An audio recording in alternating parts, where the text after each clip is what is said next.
дуруд бинандагони гиромӣ, нашри навбатии барномаи дар мавзӯи рӯзро аз телевизиони Тоҷикистон манзури шумо мегардонем.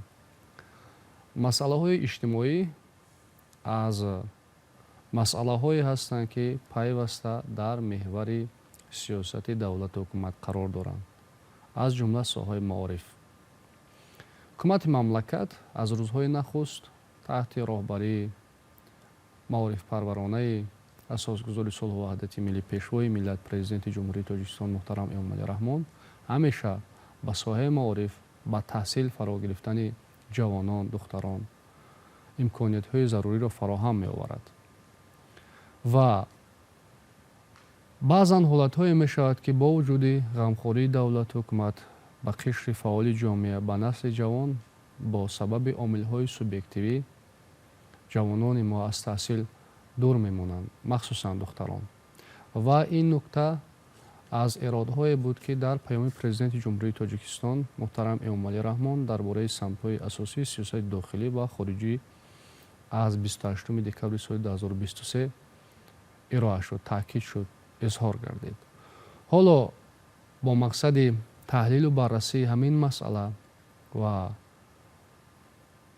дидани дурнамо ё ин ки муайян кардани омилҳо, сабабҳо, суҳбате дорем бо омӯзгорон ва донишҷӯёни донишгоҳи байналмилалии забонҳои хориҷии Тоҷикистон ба номи Сотим Улуғзода, аз ҷумла бо Мижгона Ятимова, Мунаввара Усмонова, Сайёра Пулодӣ ва Гулдаста Қаноатова. Пешвои миллат ҳам дар мулоқоташон бо намояндагони ҷомеа, фаъолон ва ходимони дин ва ҳам дар паём аз ҳамин масъалае, ки баъзан духтарон аз таҳсил дур мемонанд, изҳори нигаронӣ карданд ва ба институтҳо, муассисаҳо, ниҳодҳои дахлдор вазифагузорӣ карданд, мушаххас ки ҳамин камолиҳо аз байн раванд. чун шумо ҳам омӯзгор ҳастед, дар як вақт ҳам зан ҳастед, ҳам модар ҳастед, ҳама рӯза дар дарс ҳастед, бо донишҷӯён, бо духтарон, бо ҷавонон сару кор мегиред, машғули дарс ҳастед. Сабабҳои баъзан ҳолатҳо аз таҳсил дур мондани духтаронро дар чӣ мебинед? дуруст қайд кардед, ки дар вохӯриҳои худ пешвои миллат, асосгузори сулҳу ваҳдати миллӣ муҳтарам Эмомалӣ Раҳмон ҳамеша пиромӯни ин масъала суханронӣ мекунанд ва на танҳо дар паём, ҳатто дар вохӯрии худ, ки моҳи марти соли ҷорӣ баргузор гардида буд, яъне дар назди фаъолону зиёиён, пешвои миллат оид ба ин масъала низ як ишорае карданд, ки барои ба таҳсил фаро гирифтани духтарон ҳам ҷомеа, ҳам намояндагони дин, ҳам илму муассисаҳое, ки бо маориф сару кор доранд ва ҳам падару модарон вазифадор мебошанд. ва вақте ки сухан дар бораи падару модар меравад, сухан дар бораи тарбияи фарзанд меравад, мо медонем, ки маҳаки асосӣ дар тарбияи фарзанд, дар нигаҳдории шӯълаи оила модар ба ҳисоб меравад. албатта падар сиёсати хона аст, падар таъминкунандаи хона аст, аммо масъалаи асосӣ, ки бо фарзанд ҳамнишин шудан, аз дарди дили фарзанд бохабар шудан ва ӯро ба як роҳе равона кардан, ин вазифаи ҷонии модар мебошад. ва шоири ҷавон мегӯяд, ки мушкилписанд модар, мушкилкушои модар, ҳам роҳпои модар, ҳам раҳнамои модар. ва дар ин ҷо, дар ин суҳбати мо ин мисраҳо хеле ба маврид мебошанд ва ду нуктае, ки дар ин ҷо қайд шудааст, ҳам раҳпои модар, ҳам раҳнамои модар. модарон фарзандро ба коре равона мекунанд, ба таҳсил равона мекунанд, ба аз худ кардани касбу кор равона мекунанд, аммо дар ин ҷо ҳаминро бояд қайд кунем, ки барои ин вазифаи пурмасъулро адо кардан муҳим аст, ки модар чӣ маърифате дорад, модар чӣ ҷаҳонбиние дорад ва модар дар боғи маърифат аз кадом накате бу гирифтааст. вақте ки ин масъалаҳо дар шахсияти модар ба камол расида бошанд, ӯ метавонад фарзанди комилеро ба ҷомеа пешниҳод кунад. ва дар ҳамин ҷо мо бояд қайд намоем, ки дар мавриди ба таҳсил фаро гирифта нашудани духтарон чӣ омилҳо пеш меоянд. албатта яке аз омилҳо ин метавонад буданд, ки ҷаҳонбинии танг доштани падару модарон, яъне фаҳмиши онҳо ин аст, ки бояд духтарбача калон шаваду хонадор шавад ва таҳсил барои ӯ муҳим нест. ва дар ҳолати дигар мо мебинем ки ҳатто шахсоне ки аз ҷиҳати иқтисодӣ хеле таъминанд, онҳо ҳам метавонанд садди роҳи духтарон шаванд ки барои ба таҳсил фаро гирифтан, на танҳо ба таҳсил фаро гирифтан, онҳо ҳатто омиле шуда истоданд дар ҷомеаи имрӯза ки барои қатъ шудани таҳсили донишҷӯён як сабабе шуда истоданд. Дар миёни донишҷӯ духтарон ҳастем, аз дарди дили онҳо огоҳ ҳастем. баъзе ҳолатҳое мешавад ки онҳо аз мо маслиҳат мепурсанд ки моро аз хона мехоҳанд ки хонадор кунанд, аммо дили мо пур нест ки таҳсили мо идома меёфта бошад ё на. як фаҳмише, як ҷунбише дар миёни тафаккури мардум пайдо шудааст ки яъне онҳо бояд ки фарзанди худро бо духтаре хонадор кунанд ки ӯ таҳсилкарда бошад ва чун таҳсилкардаро ба хона даровардан бояд ки ӯ таҳсилро қатъ кунад. ин фаҳмишро мо омӯзгорон, мо зиёиён бояд ки дар байни халқ суҳбат ороста, на танҳо дар байни халқ, яъне дар куҷое ки мо ҳастем, мо имрӯз ба маърака меравем, ба тӯй меравем, ба чорабиниҳои дигар меравем. Вақте ки дар ин масъала суҳбат мешавад, мо бояд ки дар ин ҷо бетараф набошем. нафаре масалан мо дар як чорабиние ҳастем, як маъракае ҳастем ки нафаре лоф мезанад ки ман келин кардаму ӯро хонадор кардаму, лекин гуфтам ки дигар ба мактаб нарав. дар ҳамин ҳолат ҳамчун омӯзгор, ҳамчун зиёӣ мо бояд тавре ба тафаккури ӯ зарба занем ки ӯ аз ҳамин кор даст кашад ва камбутии худро донад. ба фикри шумо ҳамин тангназарӣ аз куҷо пайдо мешавад, аз куҷо сарчашма мегирад? ман чунин гумон мекунам ки яъне ҳар як шахс новобаста аз он ки он дар кадом сатҳи иҷтимоӣ қарор дорад, новобаста аз он ки ӯ чӣ гуна имкониятҳо дорад, вай арзишҳои шахсии худашро дорад. ва вақте ки мо ба арзишҳои шахсии ӯ санг мезанем, вақте ки арзишҳои шахсии ӯро поймол мекунем, ин аллакай худаш оварда мерасонад ки байни ҳамин оила нофаҳмиҳо мешаванд ва аллакай баъд сар мешавад масъалагузорӣ, ин тавр ки бошад ту дигар ба хондан намеравӣ. ва барои ҳамин мегӯям ки мо зиёиён бояд ки коре кунем ки байни ҷомеа, байни нафароне ки ба ҳамин рафтор гирӯдор доранд таъсири худро расонем. Ташаккур. Гуфтед ки дар маъракаҳо иштирок мекунем. шумо ба ҳамин гуна ҳолате ки вақте ки ба духтар асақол меоянд, хостгор меоянд, шавҳаршаванда, домодшаванда, оилаи аз лиҳози иқтисодӣ хуб аст, имкониятҳои хуб дорад. Падару модари духтар, чун ҳарчанд ки духтар мехоҳад идомаи таҳсил кунад, таҳсилро идома диҳад, аммо падару модари духтар масалан ҳамин умеди духтарро, ҳамин нақшаи духтарро нодида мегиранд ва ӯро ба шавҳар медиҳанд. ҳаст чунин ҳолатҳо? пеш аз оне ки ба ин савол ҷавоб диҳам, ҳолатҳои дигаре ҳаст ки бо шахсан ман худам рӯбарӯ шудам. Масалан нафароне ҳастанд ки мефаҳманд ки омӯзгор ҳастӣ, дарав саволи аввалашон ин аст ки писари калон дорам, мехоҳам хонадор кунам. яъне ишора ба он аст ки дар миёни донишҷӯёни шумо ҳаст нафаре ки ман барои ҳамқадами ояндаи фарзандам ҷустуҷӯ кунам. ва саволи аввалини ман ин аст, ба хонданаш яъне таъсир мерасонед ё не? чӣ ҷавон бошад, чӣ модараш бошад, яъне хондани ӯ дар оянда чӣ мешавад. ва чун мебинам ки фаҳмиши онҳо ба он самте меравад ки духтар чӣ, хонданаш чӣ, сари вақт ман ба онҳо мегӯям ки модом ки шумо ба хондани духтарбача завқ надоред, шавқ надоред, сабаб дар чӣ аст ки аз миёни духтарони ки таҳсил карда истоданд келини ояндаи худро ҷустуҷӯ мекунеду интихоб мекунед. ва ҳамин масъаларо мехоҳам ки дар ҳамин ҷо аллакай баста бошам ва дигар ин корро идома надиҳам. ва дар мавриди оне ки масалан нафароне ки мехоҳанд дар оянда духтарбача хонданашро идома надиҳад, ман дар бисёр ҳолатҳо шудааст ки чӣ бо падару модар бошад, чӣ бо хуштоманҳо бошад, суҳбатҳои тӯлонӣ мекунам ва баъзе ҳолатҳоеро мисол мебиёрам ки манфиати хондани духтар дар чӣ аст. яъне ӯ чӣ чизҳоро метавонад аз хондан бардорад ва дар оянда ба худи ҳамин оила чӣ манфиатеро расонад. насли ояндаи худи ҳамин оиларо ӯ метавонад ки то як дараҷаи муайяне тарбият диҳад. Ташаккури зиёд. Хуб, мегзарем ба ҳамин масъалае ки гуфтем, дар суҳбати мо дигар омӯзгорон низ ҳастанд. вақте ки ҳамин масъалаҳо пайдо мешавад, маълима изҳор доштанд ки манфиати хондани духтарро با آنهایی که همراه مصاحبه میکنند صحبت میکنند میفهموندم. با فکر شما همین یک دختر تحصیل کند خواند چی فایده به جامعه میآورد، چی فایده به محیط عائله میآورد؟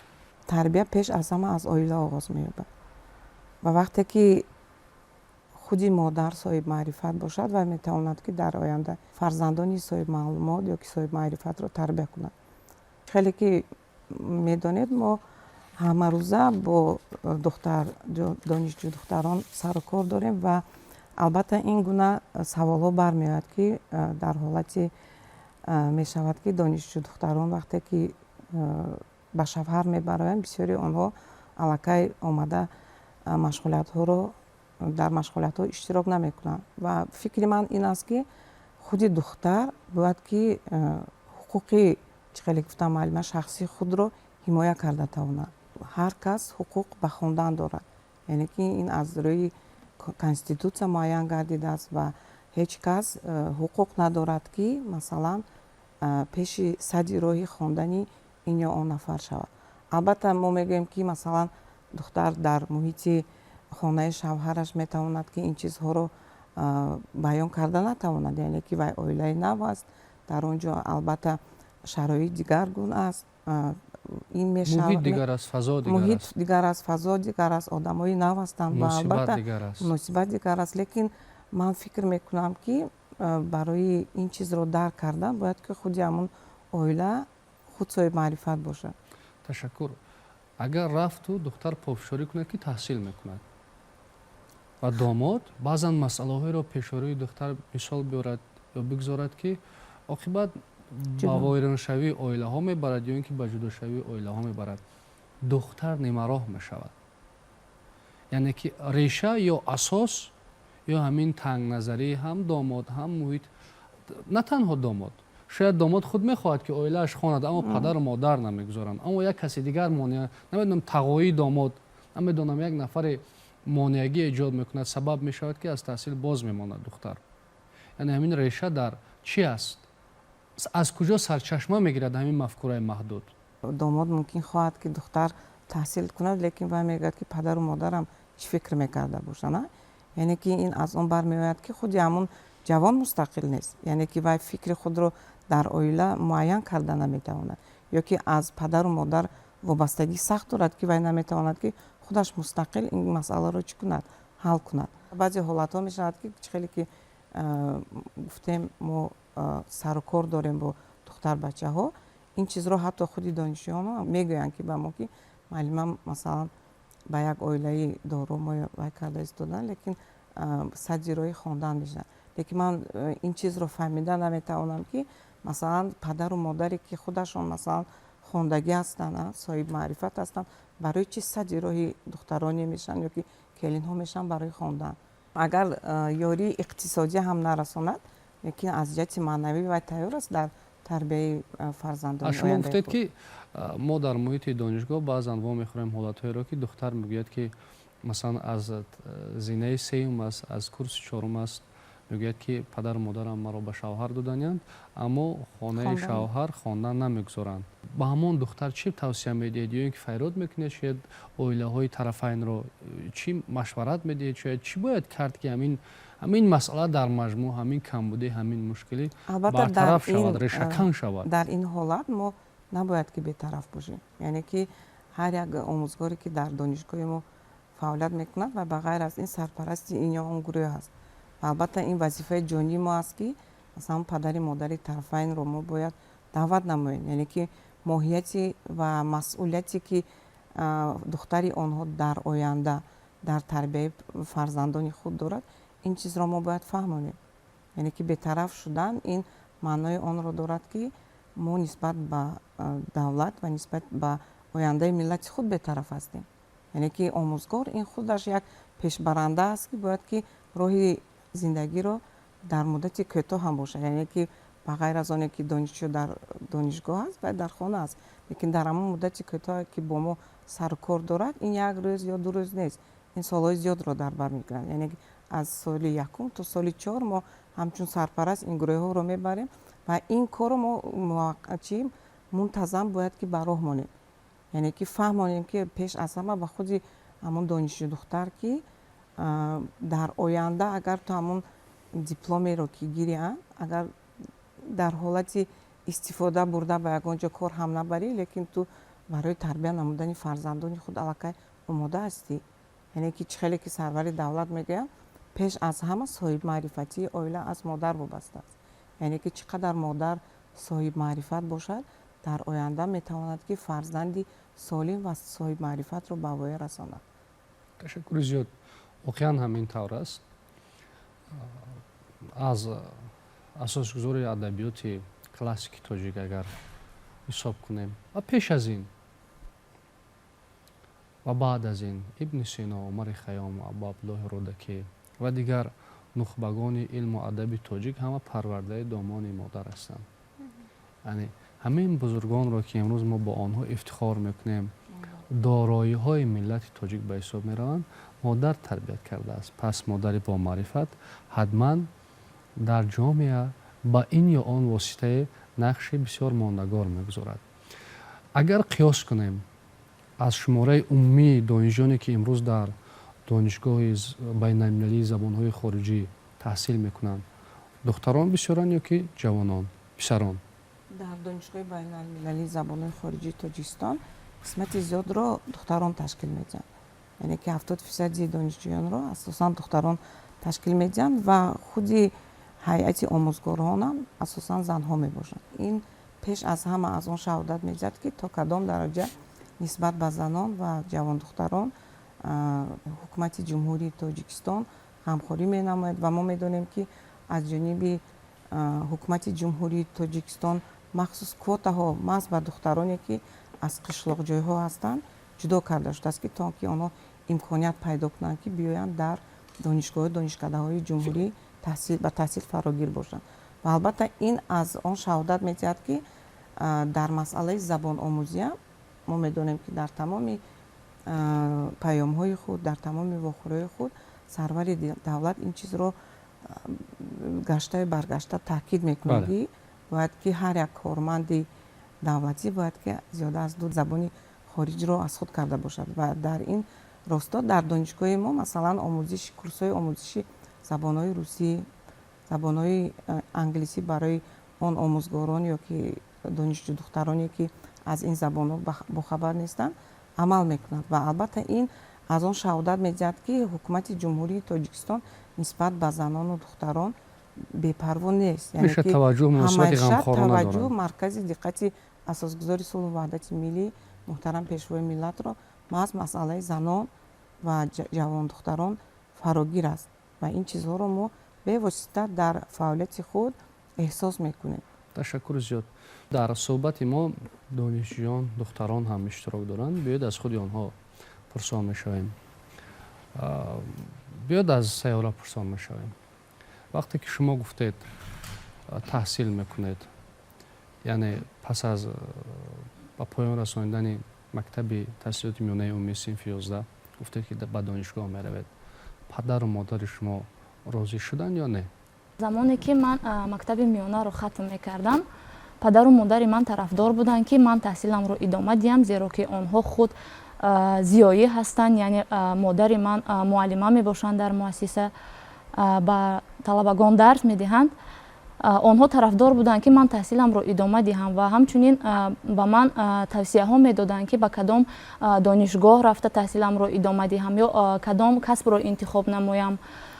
хулас падару модари ман зид набуданд ва маро рӯҳбаланд мекарданд ва ҳар замоне ки имтиҳон месупоридем мо, ман каме ҳам бошад дар дил ҳарос доштам, вале падару модарам ба ман роҳия медоданд ки ту ин корро карда метавонӣ, ба ин муваффақ мешавӣ. яъне ман имрӯз хушбахт ҳастам ки дар донишгоҳи байналмилалии забонҳои хориҷии тоҷикистон ба номи устод Сотим Улуғзода тӯли 4 сол аст ки таҳсиламро идома медиҳам ва дар донишгоҳ ба ман имконият дод ки дӯстҳои хуб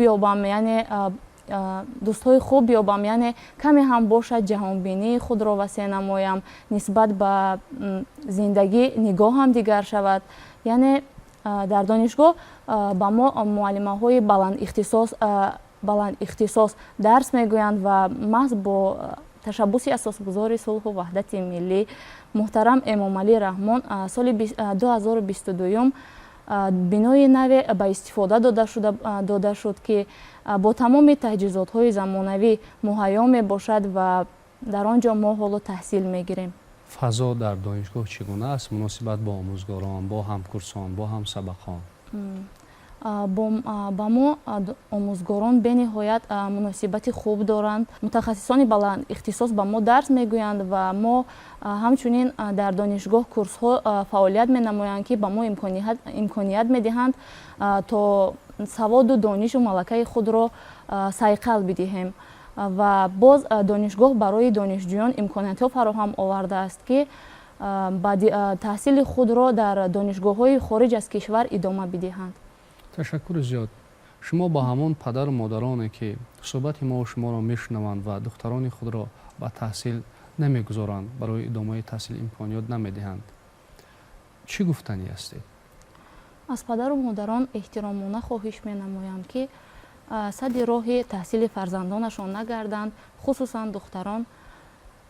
онҳоро ба таҳсил раҳнамоӣ намоянд ва ба ҷавондухтарон гуфтанӣ ҳастанд ки онҳо кӯшиш намоянд дар мақсади худ истодагарӣ карда дил ёбанд, муросо кунанд. бале, таҳсили худро идома диҳанд бо як роҳ бошад.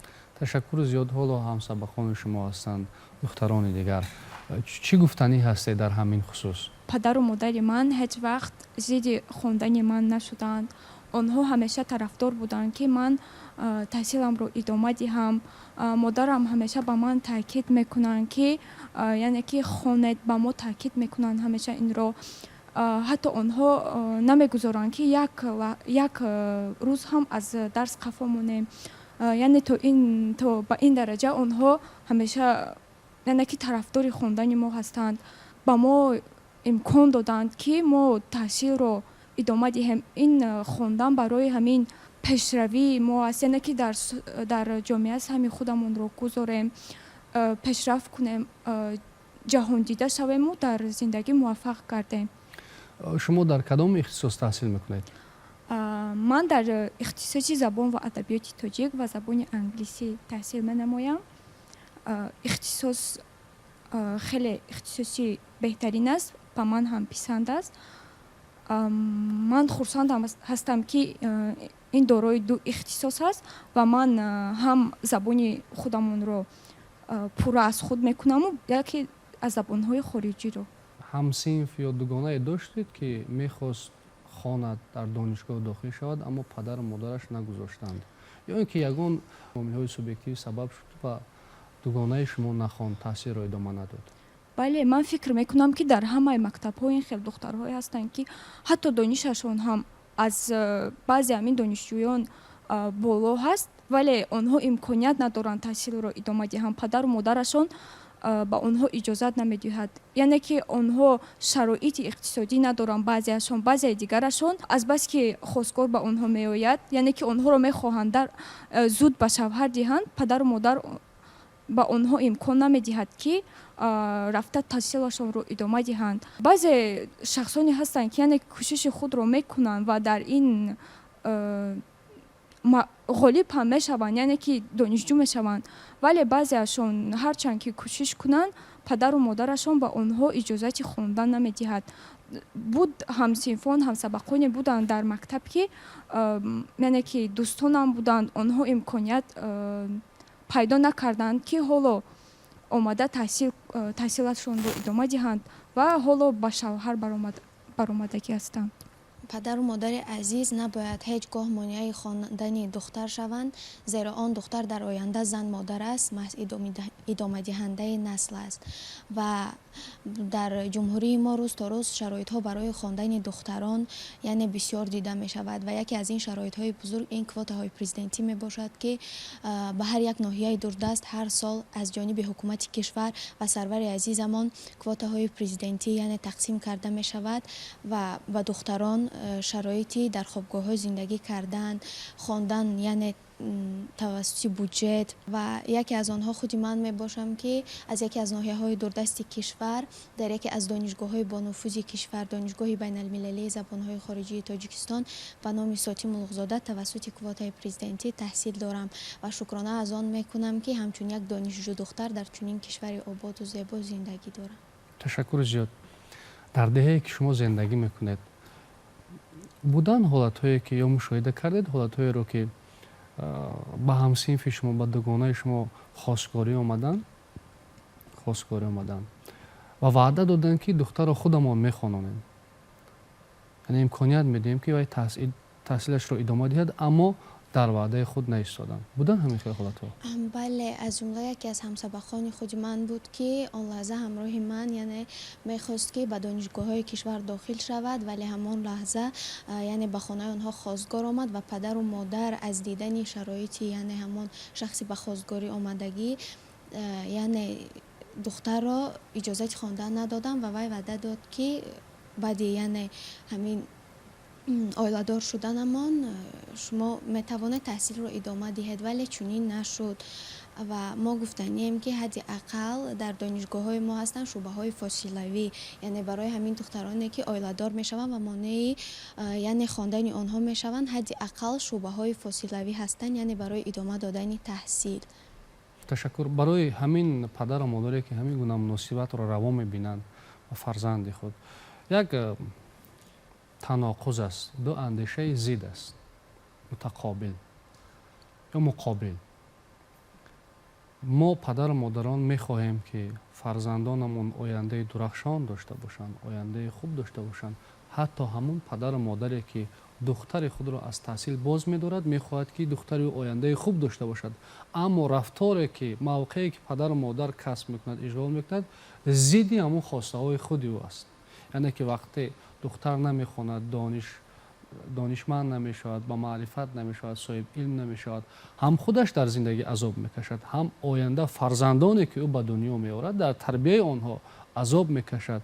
ва агар як духтар нахонад, як оила сатҳи маърифат, сатҳи дониш, сатҳи ҷаҳонбинӣ, як оила зери савол меравад. шумо ба ҳамин гуна падарон чӣ гуфтанӣ ҳастед? мо ба ин гуна падару модарон ва ҷавондухтарон гуфтанием, ки агар шумо дар оянда таҳсилро идома диҳед, зеро агар шумо натавонед корам кунед, шумо метавонед фарзанди худро тарбия намоед, зеро дар оилае ки илм ҳаст, ба назари ман дар он ҷо на шароити иқтисодӣ ва на ягон шароит монеъ шуда наметавонад.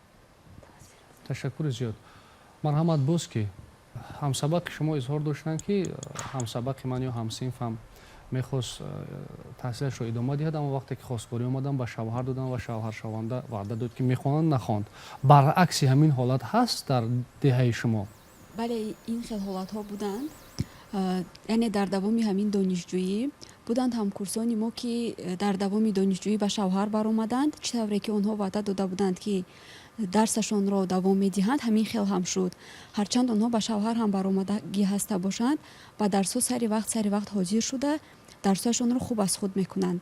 ҳамон нафароне ки ваъда медиҳанд, ки баъд аз ё хатми мактаб, баъд аз ойладоршавӣ ба хондан фаро гирифта мешаваду намегузоранд, хубтараш ҳамин ваъдаҳоро надиҳанд, чунки мақоле ҳаст, ки ваъда додӣ вафо кун, қавл додӣ иҷро кун. чӣ кор кунем, ки ҳамин мафкураи маҳдуд танг ришакан карда шавад, аз байн равад ва ҷавонон, махсусан духтарон, ки тамоми имкониятҳоро давлат ҳукумат фароҳам овардааст, таҳсилро идома диҳанд, соҳиби маълумот шаванд, модари бофарҳанг бошанд, модари босавод бошанд ва оянда миллати босавод, миллати бофарҳанг, миллати донишманд, фарзанди фарҳехта, фарзанди ҳам аз лиҳози равонӣ, ҳам аз лиҳози ҷисмонӣ солимро тарбият карда ва дар ҷомеа барои хидмати халқу диёр ба камол расонанд.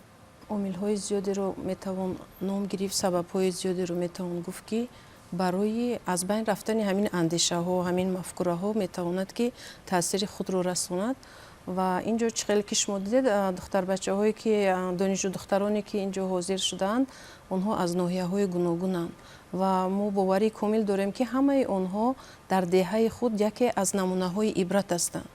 Ва дар рафти таҳсил, таълим мо медонем ки дар донишгоҳ таълиму тарбияву илм тавъам амал мекунад.